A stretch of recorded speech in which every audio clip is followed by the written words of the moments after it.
Hi guys, welcome back. Sunny here.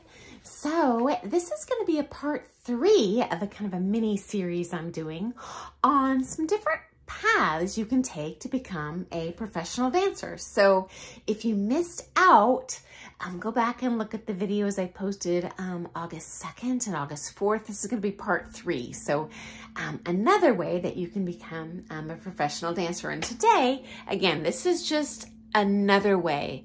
Please know I'm not recommending one path over another path. Everyone is different. And what works best for one person might not be an option for another financially, or maybe they just don't like that. So here's yet another option for you, okay? And again, I'm not recommending one. I'm just sharing the background so you can make a little bit more of an informed choice in case this is a career that you might be interested in, okay? So to reiterate, becoming a professional dancer is not the same as becoming an elite level, really beautiful, highly skilled dancer. A professional dancer just means it's someone that teaches for a living or makes money for a living, because there's different ways you can do that as a ballroom dancer, okay? So the next option I want to share with you today is obtaining a professional certification, okay? So just like you could become like a certified plumber or pass a bar exam to become a lawyer. This is no different. They have professional certifications available to you that you can study, okay? It's called metals testing, where you study to become a certified teacher, okay? And there are pros and there are cons to doing this, so I'll share both. The biggest pro, I think, is if you want to judge, you have to take this route, okay? It doesn't mean you can't also pursue any of the other routes I'm going to share in these series, but you would have to do this route as well, okay? And there's different certifications you could obtain, and I'll cover some options for you, okay? So fair warning, being certified alone is not gonna not only not make you a skilled dancer, but it's not gonna make you a good teacher. These are all 3 different skills, okay?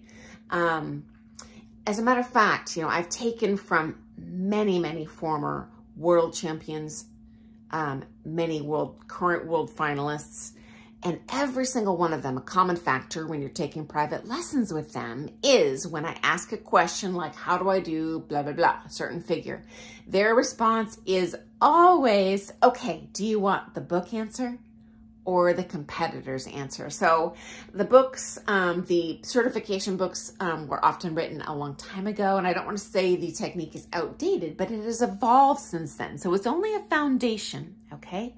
Now, can you teach and know not much more than that book? Yeah, you can, but you're not going to be able to teach people to super high levels. So this depends on your career goals. You know, maybe you just enjoy teaching social dancers and you want to cultivate a great, huge social, fun-loving clientele, and that's definitely an option, okay? But this is 2 different things. In my opinion, the certification route will make you a more knowledgeable teacher and give more knowledge for you to be able to share with your students than the first 2 options I shared with you in videos 1 and 2 on this, okay? And honestly, the more information you have to share, the longer you can retain students, okay? Students are like heat-seeking missiles. They always want to be better. It's not just about having a joyful experience, but actually getting something out of it, becoming a better dancer. If you have more info to sell, so to speak, that makes you more valuable as a teacher, okay? Like any other industry, for example, basketball, there are elite level coaches, there are lower level coaches, and any of them are options. And if you want to be kind of not necessarily have to be like, well, I don't have to work for the NBA, hey, that's great. You know, that definitely is open to pretty much anyone as long as you're a good teacher and have some information to share, okay? But as a teacher, you are usually paid in a commensurate way with your skill level. So do keep that in mind, okay?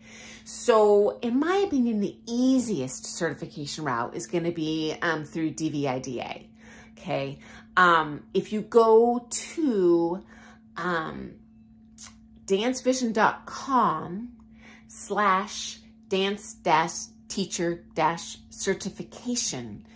You can find the closest options available to you. And as you may know, I used to own the largest ballroom dance studio in the country. I have hired pros out of that program, and although they aren't very high-level dancers, they all were successful teachers and fully booked. Okay, so that is a good way to learn how to teach and to give you some tools that you're able to share with your students, okay? And in my opinion, you know, if you're fully booked, that probably makes you successful, okay? Another option, and it's significantly more rigorous in terms of the time commitment, the amount of information you have to share. And it's kind of the industry, you know, gold standard. Okay, it's like, did I earn my law degree from Harvard or community college? This is more of the Harvard version, is an ISTD certification. Again, fair warning, I have taken from ISD certified teachers who have very few clientele, and then I take with them and realize why. They cannot teach their way out of a paper bag, but it is a tool that in supplement to be, you know, a good teacher and a skilled dancer to help you have more to offer your students. Okay, so istd.org is going to be your resource for that to learn more.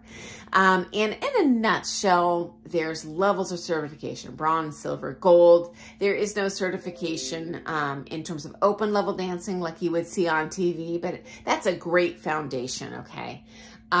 So there's, in competition, there's bronze, there's silver, where you can do all the bronze and silver figures, and then there's gold, where you can do the bronze, silver, and gold figures.